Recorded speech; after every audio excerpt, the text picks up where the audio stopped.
सीताराम जय सीताराम।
अतुलित बल धाम हे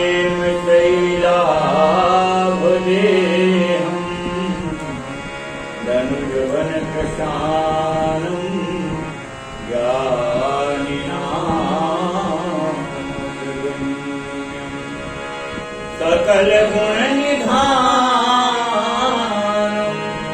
वानराणां हितं रघुपति प्रिय भक्तं वातजातं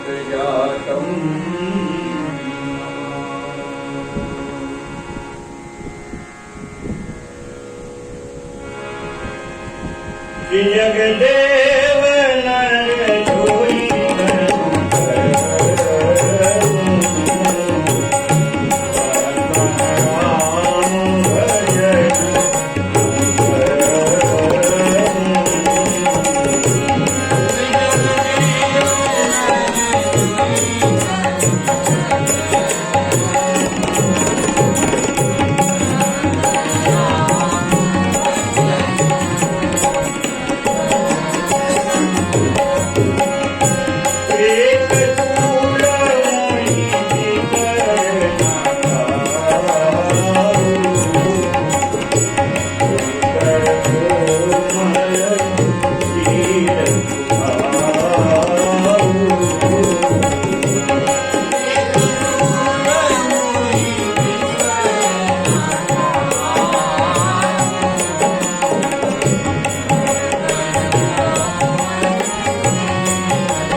पक्षीराज गुरु जी को अपनी कथा की भगवान शंकर जी के श्राप से मुक्त होने के लिए गुरु महाराज ने भगवान शंकर जी की स्तुति करके प्रसन्न किया और तब भगवान शंकर जी प्रसन्न होकर के गुरु महाराज को तो वरदान दिए सो दिए, पर गुरु महाराज ने कहा था कि यही कर होए परम करुणा, हे नाथ इसका परम कल्याण हो, ऐसी इस पर कृपा करो। और तब भगवान शंकर जी ने ऐसे विलक्षण विलक्षण वरदान कागभूषण जी को दिए। आप तो सब सुन रहे थे, तो कह रहे हैं वह श्राप में जो श्राप हुआ तो हम अनेकों योनियों में गए, पर ना तो जन्म लेने का दुख हुआ न मरने का कष्ट हुआ, कोई भी दुख नहीं, कोई भी कष्ट नहीं हुआ। जैसे नया कपड़ा मिलने पर पुराना कपड़ा अपन अलग कर देते हैं, उसी तरह से कागभूषण जी कह रहे हमारे शरीर बदलते रहे, पर मैं हर शरीर में तह तह राम भजन अनुसरण, जिस शरीर में जाता, कीड़ा मकोड़ा के शरीर में भी जाता, तब भी मेरा भजन बना रहता, राम जी का भजन होता ही रहता, भजन कभी रुका नहीं थे। और कह रहे हैं बस एक बड़ा भारी कष्ट है, वह आज भी बना हुआ है। तो इतना सब कुछ होने के बाद अब कौन सा कष्ट रह गया? तो कह रहे महाराज 27 कल्प बीत गए नीलगिरी पर वह कष्ट नहीं जाता। एक सूल मोहि विसरि न गाओ, गुरु कर कोमल शील सुभाऊ। अपने गुरु महाराज का वह शील, वह स्वभाव, वह कृपालुता, उनकी दयालुता, उनकी वह करुणा, वह मैं आज भी नहीं भूल पाता। और मैं अपने व्यवहार पर जब विचार करता हूँ कि मैंने गुरु महाराज से कैसा व्यवहार किया, तो अत्यंत कष्ट होता है। सूल की तरह मुझे अपना व्यवहार का कष्ट जुड़ता है। इस प्रकार से कागभूषण जी कह रहे हैं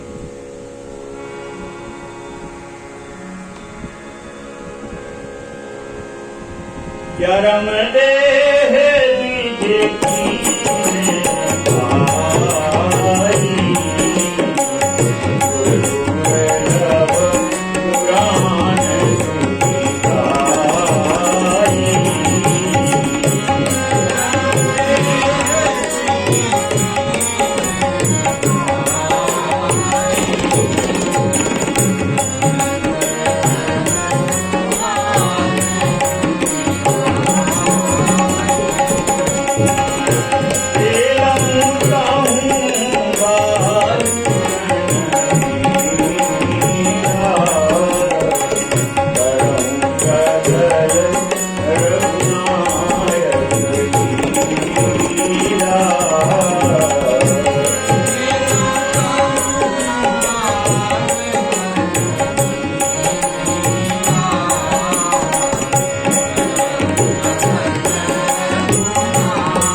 चरम देह द्विजिति में 84 लाख योनियों में सबसे श्रेष्ठ शरीर मानव शरीर कहा गया, और मानव में भी फिर ब्राह्मण शरीर। तो कह रहे हैं वह श्राप की जो 10,000 जन्म कहे थे वह बीत गए, और अंतिम हमारा जो शरीर उसके बाद हुआ वह हमको ब्राह्मण शरीर मिला, द्विजिति मिला। और कैसा मानव शरीर मिला ब्राह्मण का?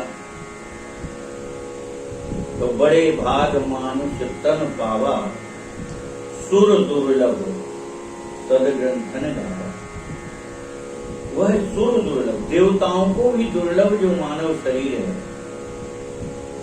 वेद पुराण जिसका गान करते हैं, ऐसा श्रेष्ठ शरीर हमको मानव योनि में और वह भी ब्राह्मण का शरीर मिल गया। और तब उस ब्राह्मण के शरीर में जब मेरा जन्म हुआ तो मैं बचपन के खेल खेल में ही राम जी की सब लीलाओं का खेल खेला करता था। बच्चे रामलीला देख लेते हैं तो फिर आपस में वो उसका अनुसरण करते हैं। बच्चे आपस में खेलने लगते, एक राम बन जाता, कोई लक्ष्मण बनता, कोई कुछ बनता, कोई कुछ बनता, और बच्चे खेलते। घरों में जैसे संस्कार मिलते हैं बच्चे, उस प्रकार से संस्कार भगवान जो परिवार होते हैं तो उनमें बालक सहज ही जन्म से ही धर्म की ओर प्रवृत्ति होती है। हम लोग बहुत छोटे छोटे जब थे तो सारे दिन दोपहर में, गर्मी की छुट्टी जब पड़ती तो दोपहर में फिर गौ माता का जो स्थान सार होती थी उसमें हम लोग फिर रामलीला खेलते, छोटे छोटे छोटे धनुष बनाते, बाण बनाते और सब लीला होती थी। अभी इसको देखा था, अपने घर की घटना है। तो यहाँ नवरात्रि का कार्यक्रम होने के पहले सब सामान बाहर रखा था, तो बाहर कोई एक बालक को लीला खेल रहे थे राम जी। तो इसीलिए अपने यहाँ संस्कार की बड़ी प्रधानता है। अगर संस्कार बचपन से पड़ जाएंगे तो बच्चे कभी बहकेंगे नहीं, बिगड़ेंगे। अब घर के बड़े बूढ़ों से ही बच्चों में संस्कार बनते हैं, जैसा वो देखते हैं वैसा वो करते हैं। कह रहे हैं भगवान शंकर जी की कृपा से हमको तो राम भक्ति प्राप्त ही हो गई थी, और अहरनिश 24 घंटे कीड़ा मकोड़ा तक के शरीर में भजन करते ही रहे, राम राम राम राम जपते ही रहे, वो कभी बंद नहीं हुआ। तह राम भजन अनुसरण, जिस योनि में जिस शरीर में गया उसमें भजन करता है। और इसलिए यह मानव शरीर जब मिला तो अत्यंत बाल्य अवस्था में ही राम जी की लीलाओं का अनुसरण करता रहता, और जब थोड़ा और बड़ा हुआ, प्रौढ़ भय मोहि पिता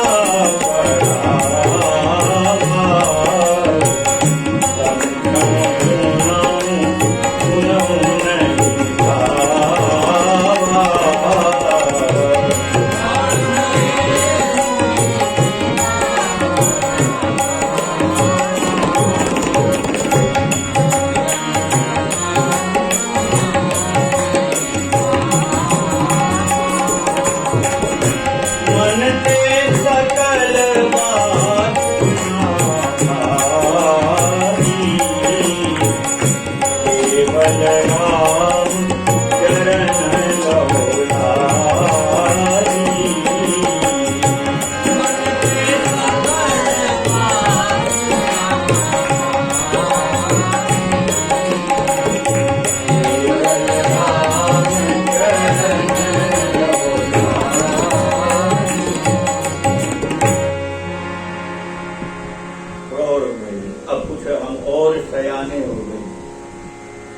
प्रौढ़ अवस्था में आए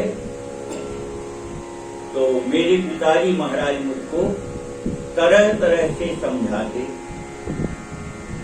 पढ़ो लिखो, ऐसा करो। पिताजी को बड़ी चिंता रहती, वो हमें बहुत प्रकार से पढ़ने के लिए समझाते। तो पिताजी की बात को मैं सुनता, समझता और फिर गुणता, समझाऊं, सुनाऊं और गुनाऊं, पर नहीं भावा। सब समझता था, सब सुनता था और गुणता यानी मनन करता था, पर अंत में फिर मेरा मन पिताजी महाराज की बात को स्वीकार करने के लिए तैयार नहीं होता, क्योंकि पिताजी तो संसार की ओर ले जा रहे थे। हर बार बालक के पिता की इच्छा होती है बच्चा अच्छा पढ़ जाए, बड़ी नौकरी मिल जाए, अधिकारी ऑफिसर हो जाए, बहुत पैसा कमाए, यही सब पिता की इच्छा रहती, आशा रहती। तो कालभूषण जी कह रहे मेरे पिता भी ऐसी चाह रहे, पर मेरी दशा अब बदल चुकी थी और इसलिए पिता की बात मुझे स्वीकार नहीं होती थी मन ही मन। कालभूषण जी कह रहे मेरा मन ही ऐसा हो गया था। कैसा? बोले मन ते सकल वासना भागी, संसार की सब प्रकार की वासनाएं मेरी समाप्त हो गई, कोई वासना नहीं रह गई। और रह क्या गया? जब सारी वासनाएं समाप्त हो गई तो बचा क्या? बोले केवल राम चरण लौना, केवल रघुनाथ जी के चरणों में मेरा मन ऐसा लीन हो गया कि बस राम जी के सिवा कुछ अच्छा ही नहीं लगता। अहरनिश भगवान का नाम जपता, भगवान के ही, राम जी के ही चिंतन में डूबा रहता, ऐसा मेरा मन हो गया था। इसलिए संसार की जो शिक्षा पिताजी महाराज दे रहे थे वो हमको ठीक नहीं लगती थी और हम उसको मानते नहीं थे। कालभूषण जी कह रहे आप ही बताओ गुरु जी।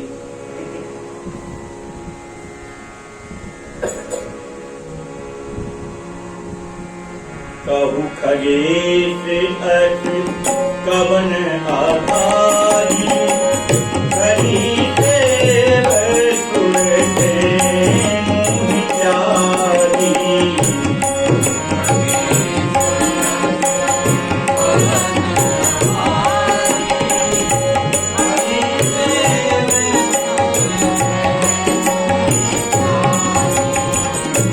प्रेम मगन मोहि करुणा दुहाई, आए पिता पढ़ाए पढ़ाई।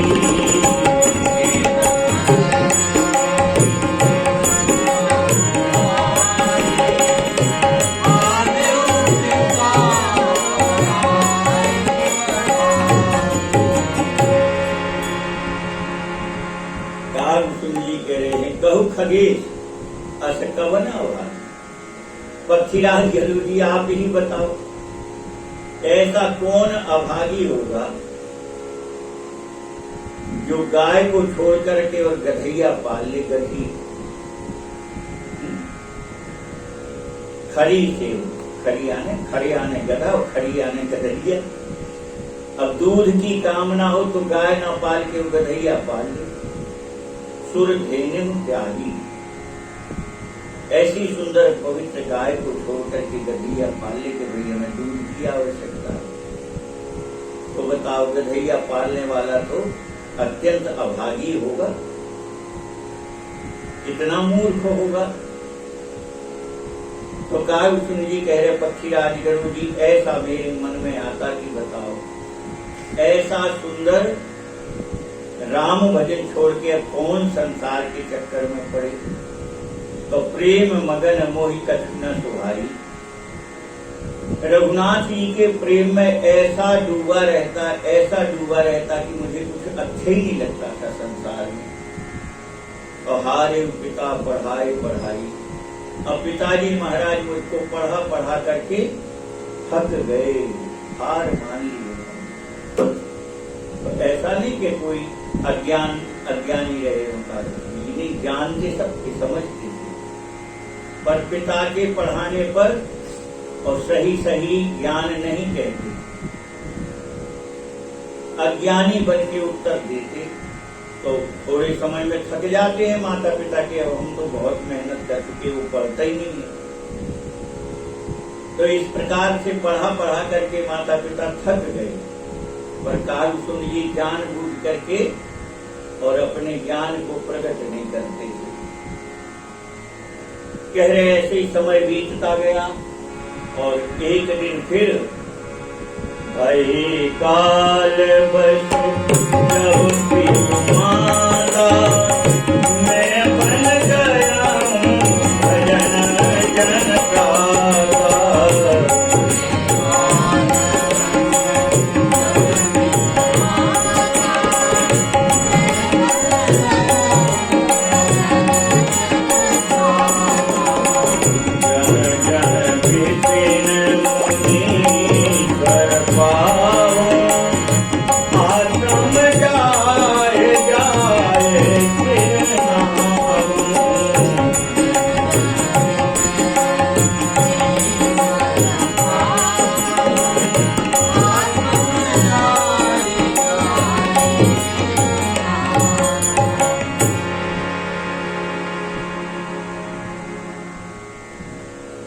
समय बीतता गया और वह समय भी आ गया जब माता पिता का शरीर पूरा हो गया। माता पिता पधार गए, कालवश हो गए, और तब मैं बड़ा प्रसन्न हुआ कि चलो अब सारी झंझट खत्म। तो मैं बन गया हूं भजन जन त्राता। जन त्राता भक्तों को सुख देने वाले, भक्तों की रक्षा करने वाले, ऐसे श्री ठाकुर श्री रघुनाथ जी का भजन करने के उद्देश्य से फिर मैं और वन में चला गया, नगर छोड़ करके जंगल में वन में चला गया भजन करने का उद्देश्य लेकर के। और वन में जाऊं तो जह जन विपिन मुनीश्वर पाऊं, क्योंकि पहले ऋषि मुनि महात्मा सब जनपद में नहीं रहते थे, जंगलों में निवास करते थे भजन के लिए। जनपद में रहेंगे तो भजन नहीं हो पाता, लोग आना जाना मिलना जुलना संसार के व्यवहार में फंस जाते, और इसलिए संत महात्मा ऋषि मुनि सब जंगलों में निवास करते।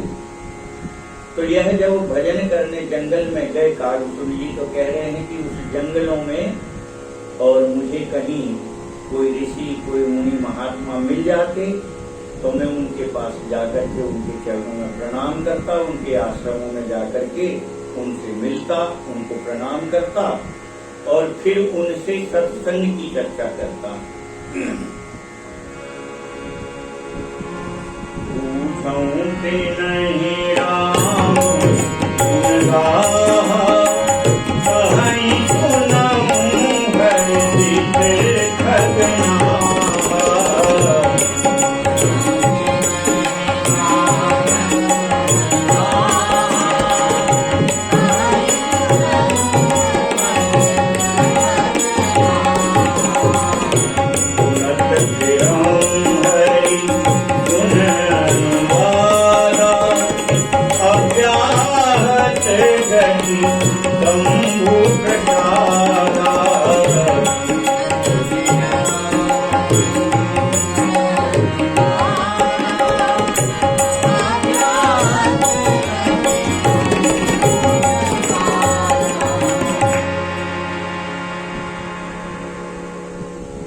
उन ऋषि मुनि महात्माओं के आश्रम में जाके प्रणाम करके और पक्षीराज गरुड़ जी में फिर उनसे राम जी के गुणानुवाद सुनाने को कहता।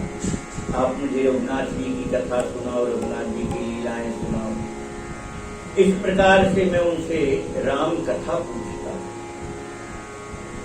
और वो ऋषि मुनि महात्मा भी मुझे अत्यंत प्रसन्न होकर के और राम जी के चरित्र सुनाते। मैं प्रसन्न होकर के उन चरित्रों को सुनता, उन कथाओं को सुनता। सुनत फिरम हरि गुण अनुवादा।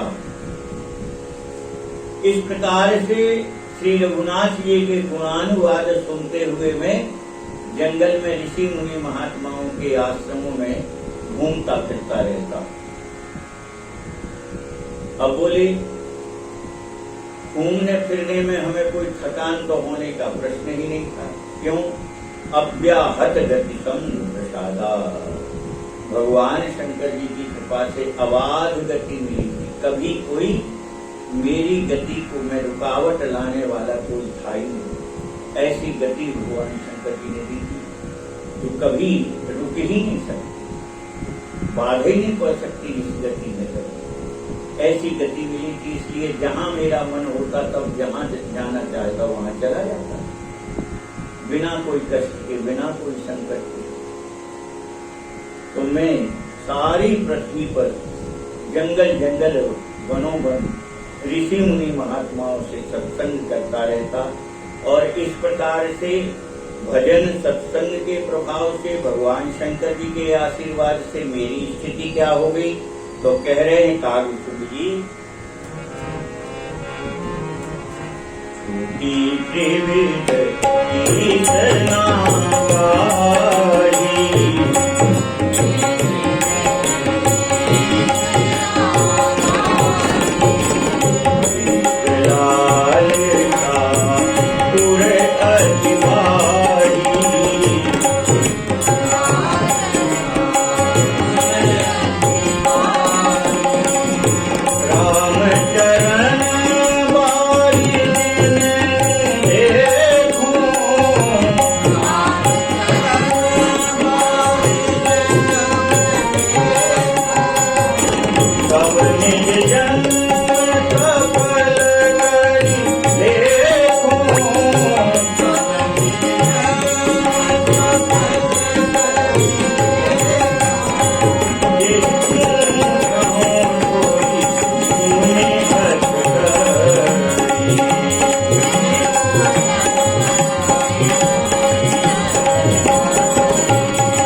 भगवान शंकर जी की कृपा से त्रिविध ईषणा, 3 प्रकार की ईषणाएं कही गई हैं, उनसे मैं मुक्त हो गया। कौन सी ईषणाएं 3 प्रकार की? पुत्रेषणा, वित्तेषणा और फिर लोकेषणा। सबसे पहले पुत्रेषणा में फंसता है व्यक्ति। शादी हो जाए, विवाह हो जाए, बच्चे हो जाए, सबसे पहली तृष्णा तो यही होती। और कोई बड़भागी इससे बच जाए, नहीं कराना विवाह, तो दूसरी तृष्णा में फंस जाता है। वह कौन सी है? वित्तेषणा। पैसा तो सबको चाहिए, पैसा कमाने के चक्कर में फिर वो फंस जाता है। और तीसरी जो है वह लोकेषणा। और ये 2 ईष्णा, पुत्रेषणा और वित्तेषणा से भी बच जाए तो लोकेषणा से नहीं बच पाता है। कितने ही उपाय करो, अंत में जाके वो लोकेषणा में फंस ही जाता है। फंसता कि नहीं फंसता? किसी के मन में वैराग्य उत्पन्न हो गया, विवाह नहीं कराया, वैराग्य है, तो फिर वित्तेषणा में फंस जाता है। और बड़भागी है, वैराग्य हो गया तो वित्तेषणा से भी बच जाए। तो पुत्रेषणा और वित्तेषणा से तो बच जाएगा, पर फिर जाकर के वो लोकेषणा में फंस जाता है। लोकेषणा यानी प्रतिष्ठा। प्रतिष्ठा क्या? लोग हमें जाने, लोग हमें पहचाने, लोग मेरी महिमा जाने,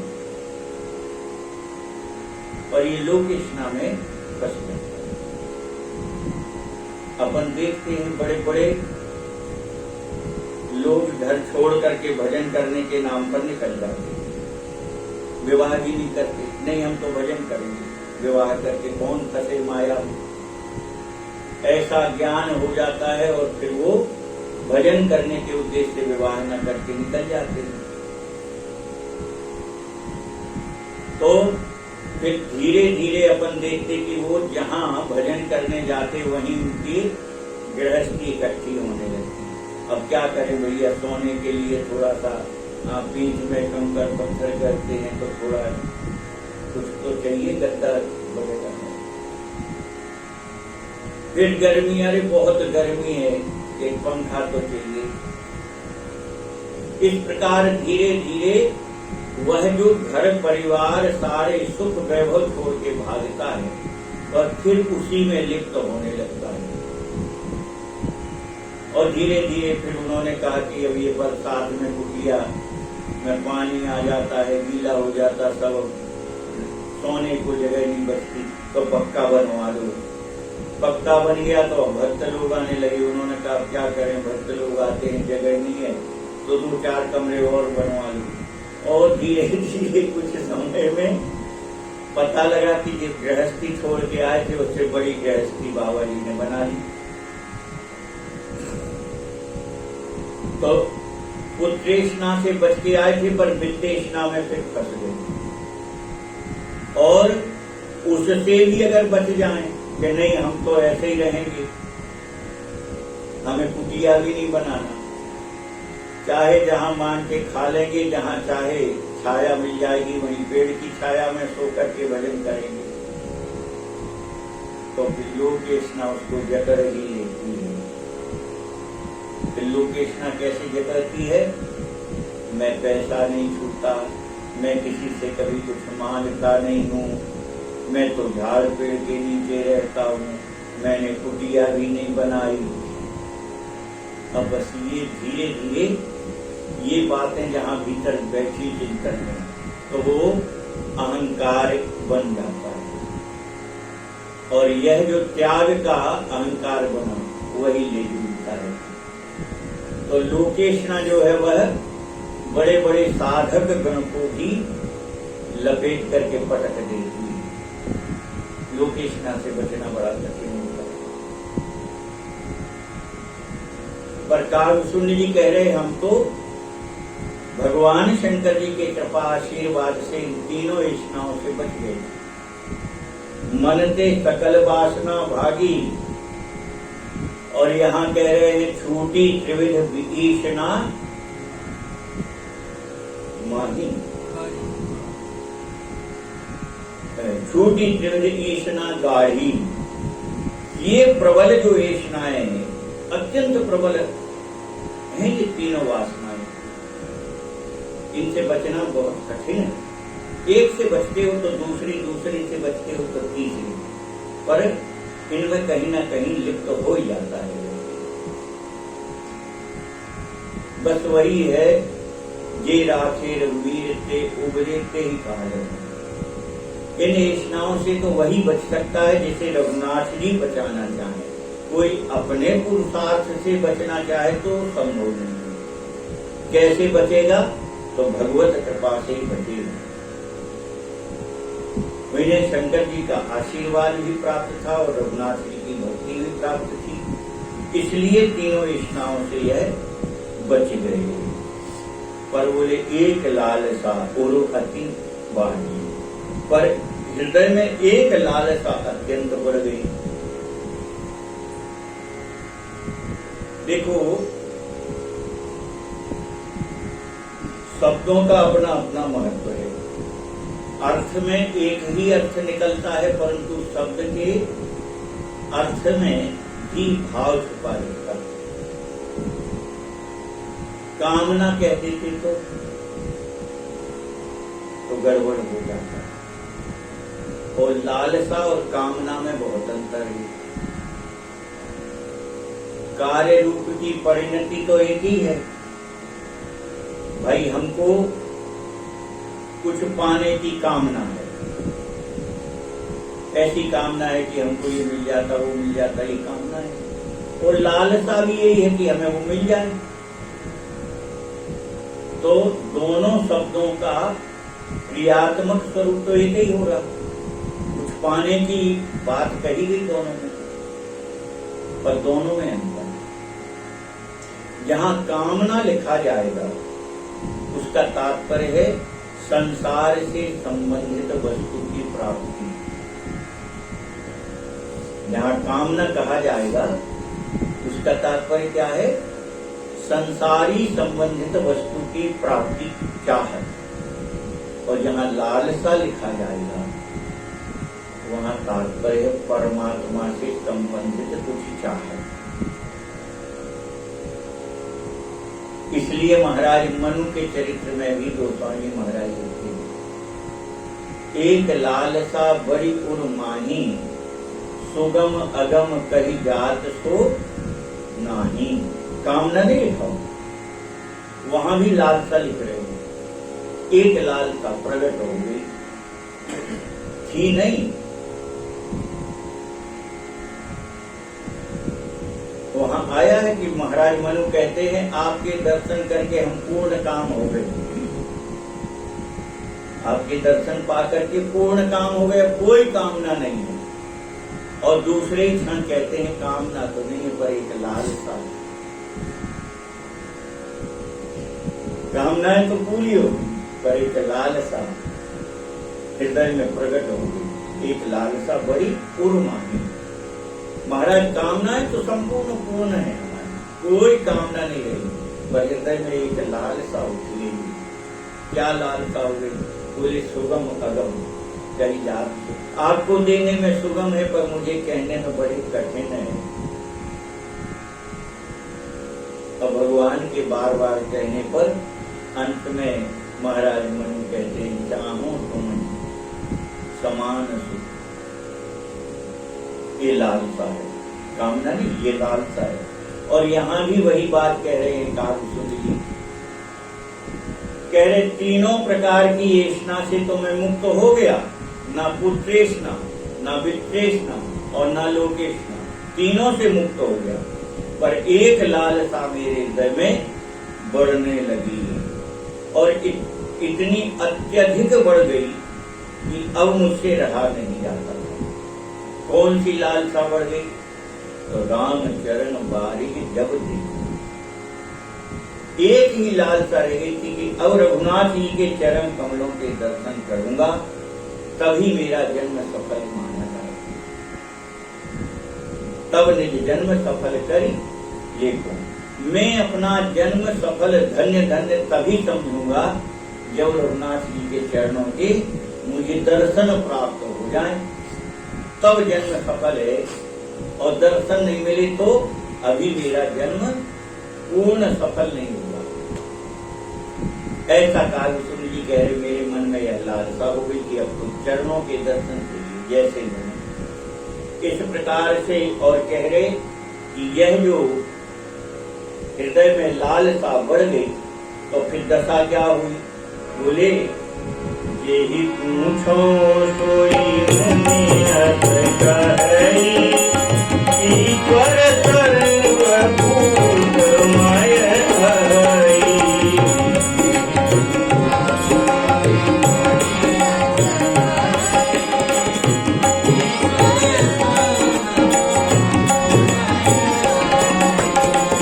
निर्गुण मत नहीं मोहि भाई, सगुण ब्रह्म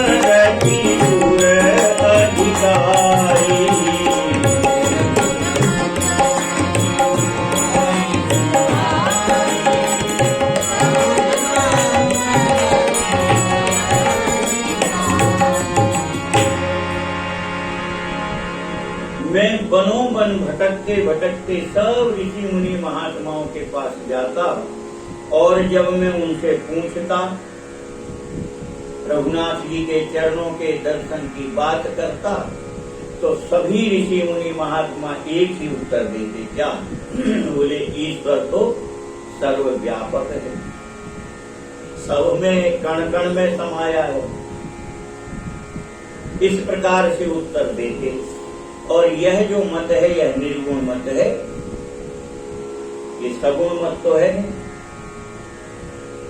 तो ऐसा यह निर्गुण मत मुझको ऋषि मुनि कहते, वह मुझे अच्छा नहीं लगता, क्योंकि मेरे हृदय में तो सगुण साकार भगवान राम के चरणों के दर्शन की लालसा थी।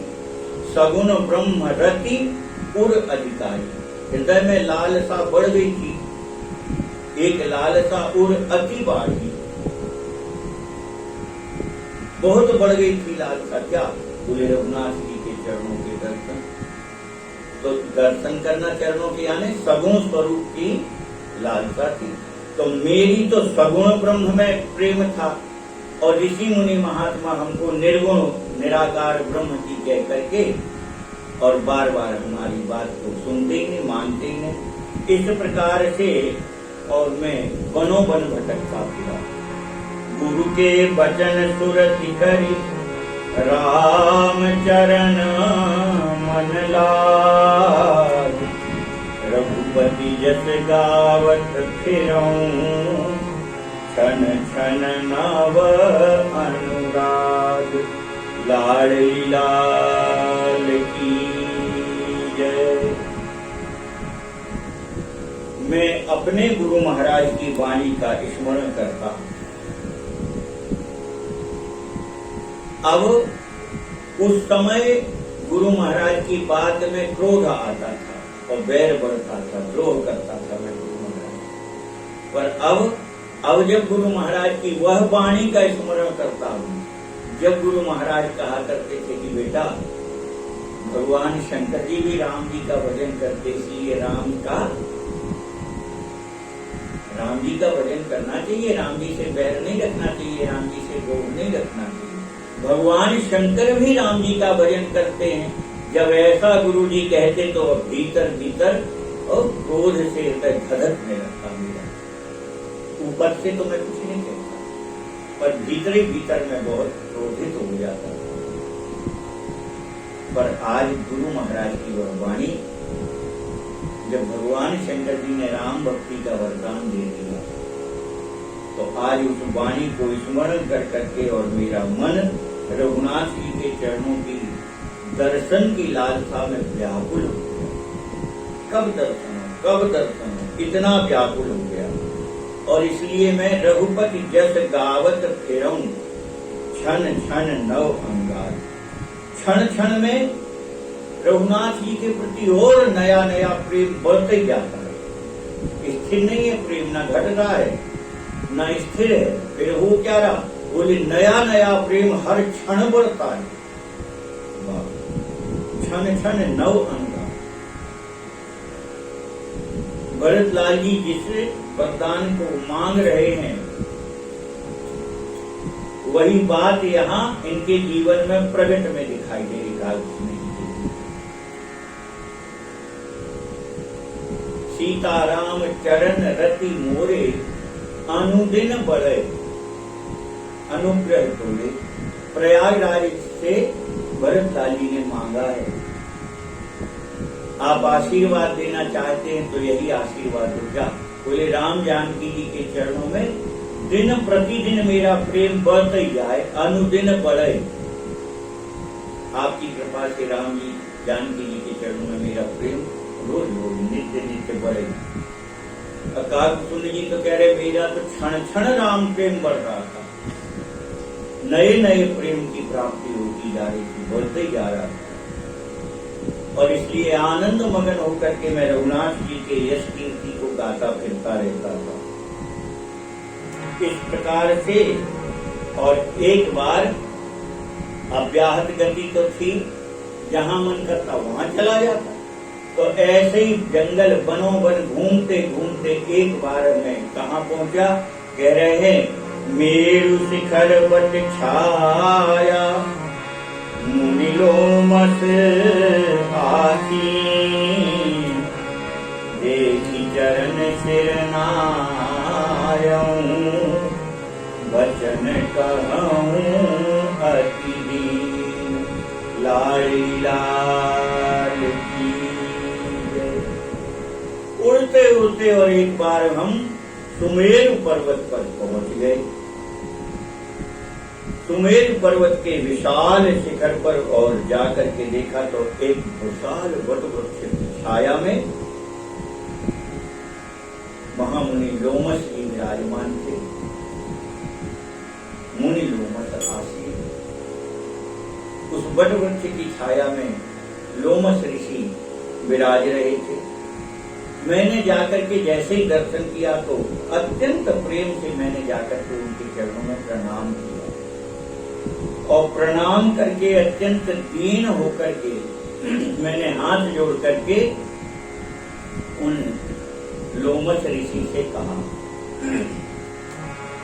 सुनि मम वचन विनीत मृदु मुनि कृपाल खगराज मोहि सादर पूछत भय विज आयहु के काज लाल लाल की जय।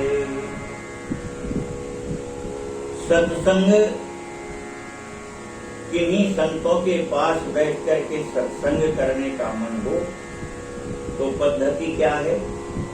अत्यंत दैन्य भाव से और उनकी वाणी को श्रवण करने की लालसा लेकर के ही हम प्रश्न करें। हम अपनी विद्वत्ता बताने के लिए कोई बात कहें संतों से तो उससे लाभ नहीं, उससे हानि होगी। और इसलिए उनके द्वारा हम कुछ श्रवण करने की आशा से उनसे बात रखें। तो कह रहे हैं मैं अत्यंत दैन्य भाव से और प्रणाम करके हाथ जोड़ करके बैठ गया तो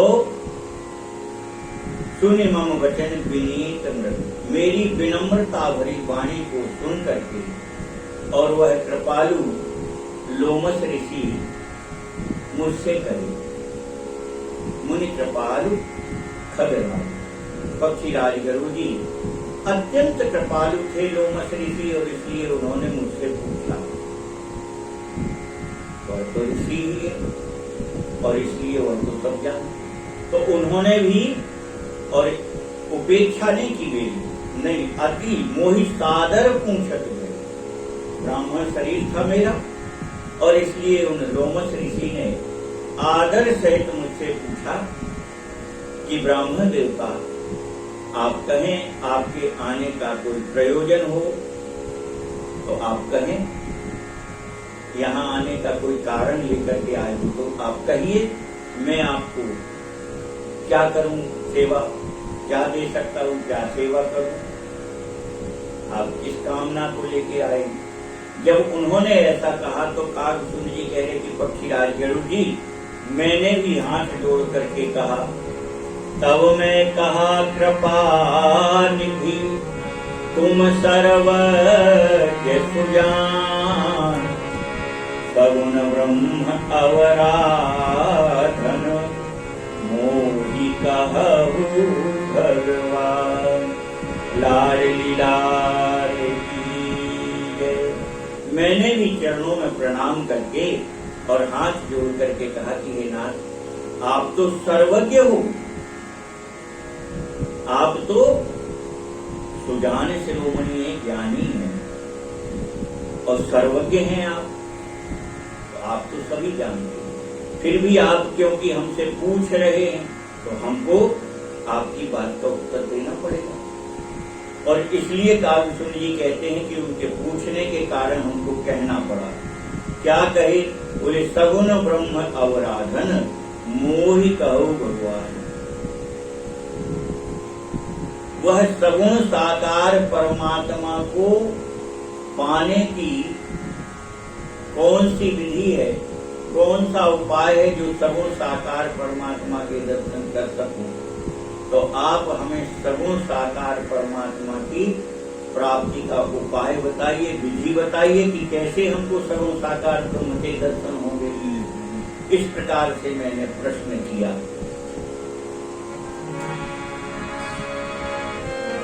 तब मुनीन्द्र रघुपति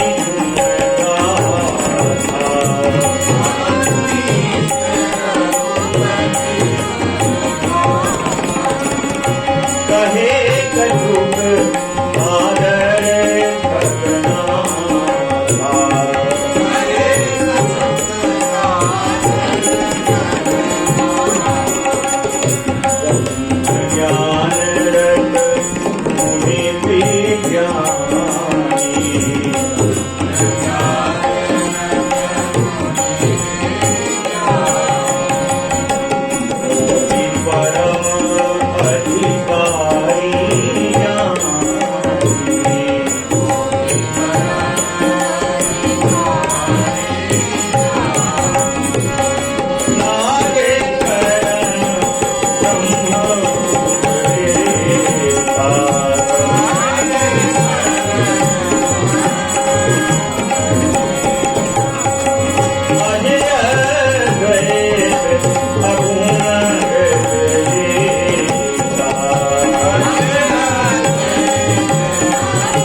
रघुपति गुण गाथा।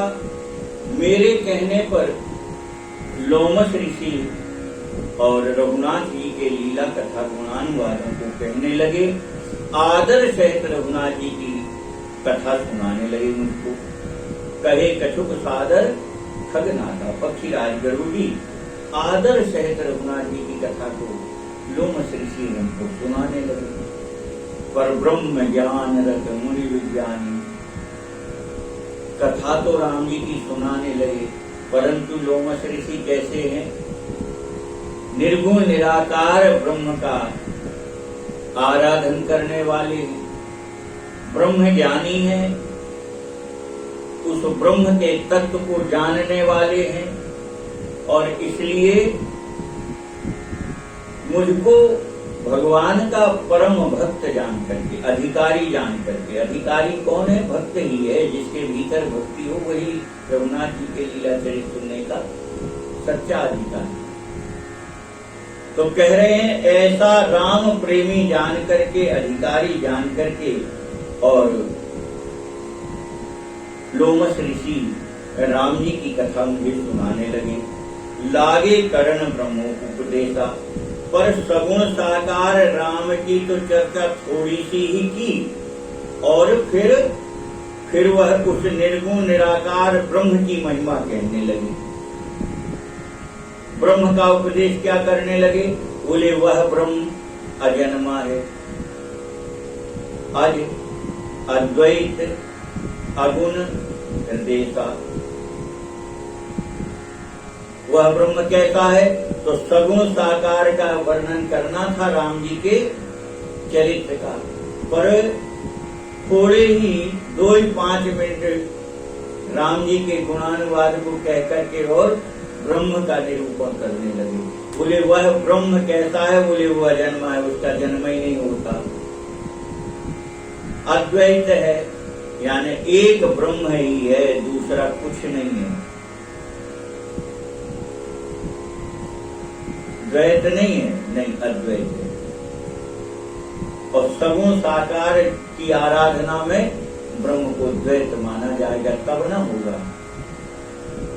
आराधना करने वाला कौन होगा? ब्रह्म के सिवा जो कुछ नहीं है। तो आराधना का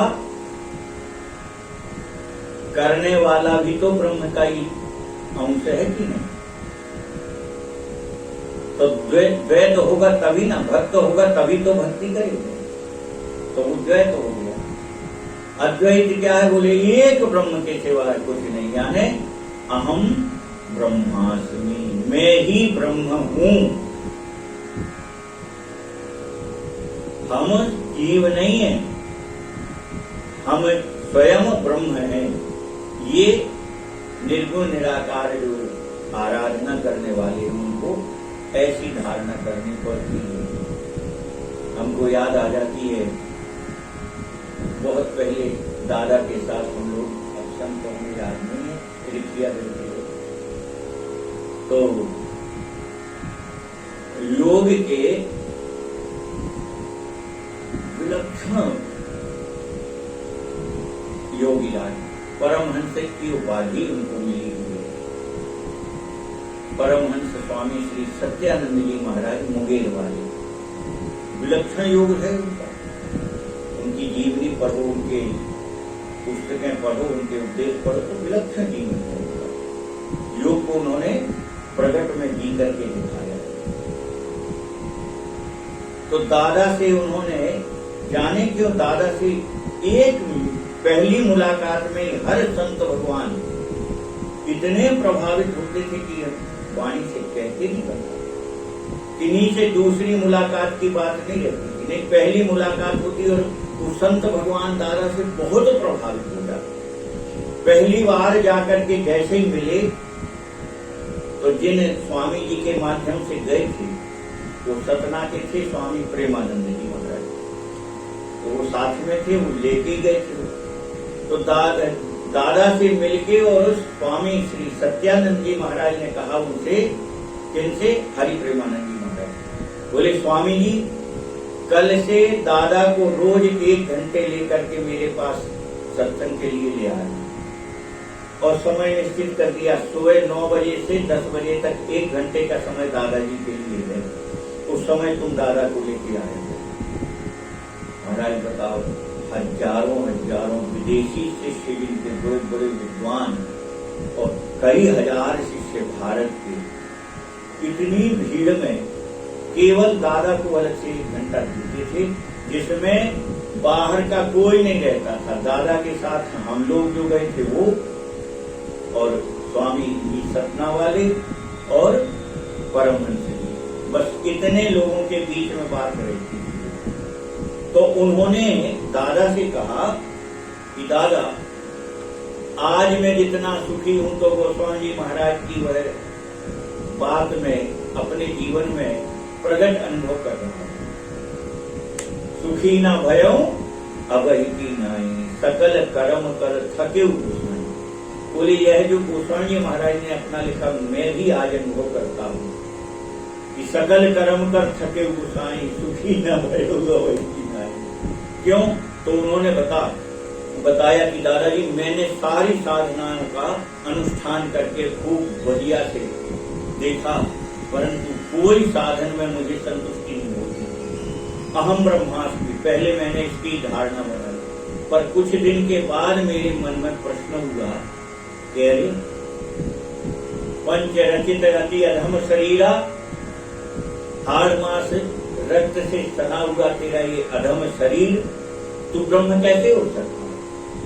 तो अहम ब्रह्मास्मि की जो धारणा थी वह मुझे डगमगा दी कि नहीं ये गड़बड़ है, ये हो ही नहीं सकता। बोले फिर हमने दूसरा आराधन किया, क्या? बोले सो हम, बोले जो ब्रह्म है वही हम हैं, सो हम। बोले कुछ दिन इसकी आराधना करता रहा, धारणा करता रहा, और थोड़े दिन बाद ये भी हमारा गड़बड़ हो गया। फिर हमारे मन में आया कि अरे वो जो है तुम कैसे हो सकते हो,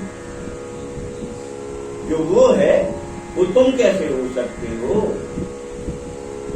उन्होंने बहुत बड़ा भारी वो बताया दादा को कि दादाजी फिर ऐसा किया, फिर ऐसा किया। अंत में मैं उदास हो गया, बहुत लंबे समय तक उदास रहा कि सत्यानंद तुम किसी लायक नहीं हो, कुछ नहीं हो।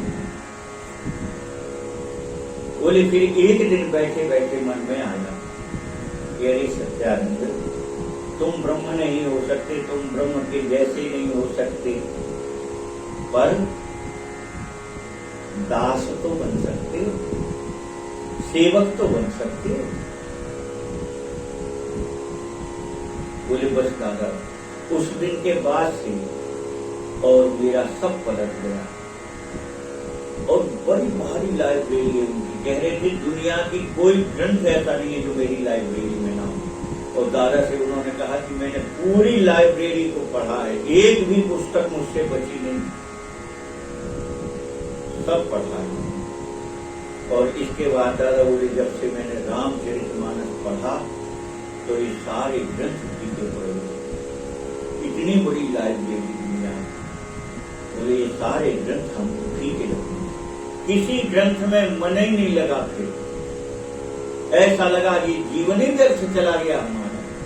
जब रामचरितमानस को पढ़ा तो कह रहे थे दादा ऐसा प्रेम जगा रामचरितमानस में। अब फिर एकांत निवास करने लगे थे, किसी से नहीं मिलते थे। पूरे वर्ष में 9 दिन का उत्सव होता था या 1 माह का, ऐसा कुछ था उनका, उसमें सब शिष्यों को दर्शन देते थे। बस 11 महीने किसी से नहीं मिलते थे, किसी से भी।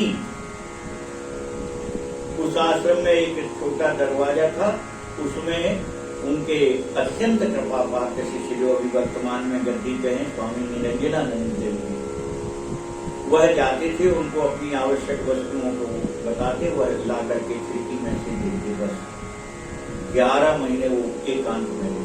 तो कह रहे थे दादा यहाँ तो कुछ कोई रहते ही नहीं, अकेले रहते हैं, तो इस रामचरित की सेवा में और कुछ नहीं करता हूँ, कुछ नहीं करता हूँ। फिर बोले कभी कभी तो एक बैठक में पूरी रामचरित पढ़ता हूँ, क्योंकि हमको योग आसन का अभ्यास है। एक आसन से बैठ करके पूरी रामचरित पढ़ता हूँ। ऐसा है जब प्रेम जागता है, केवल राम चरण लव लागी। तो अब वह हमको बार बार, वह अजन्मा है, अद्वैत है, अगुण है, निर्गुण है, वही हृदय का स्वामी है। इस प्रकार से वह अंतर्यामी है। इस प्रकार की भाषा से वह हमको उपदेश करने लगते। अकल अनेह अनाम अरूपा, उसे बुद्धि के द्वारा कभी समझा नहीं जा सकता, जाना नहीं जा सकता। अनेह है, इच्छा रहित है, अनामा, उसका कोई नाम ही नहीं है, कोई स्वरूप भी नहीं है। तो फिर कैसा है? बोले अनुभव से जानने लायक है। वह ब्रह्म अखंड है, अनुभव से जाना जा सकता है, उसकी कोई उपमा भी नहीं दी जा सकती। इस प्रकार का उपदेश लोमश ऋषि करने लगे। लाल लाल की जय। अभी कथा बहुत है आगे, समय हो गया, इसलिए कथा को विराम। आगे की लोमश ऋषि और कालसुनी के चरित्र को कल करेंगे पर आगे और कैसे कैसे घटना होती है। लाल लाल की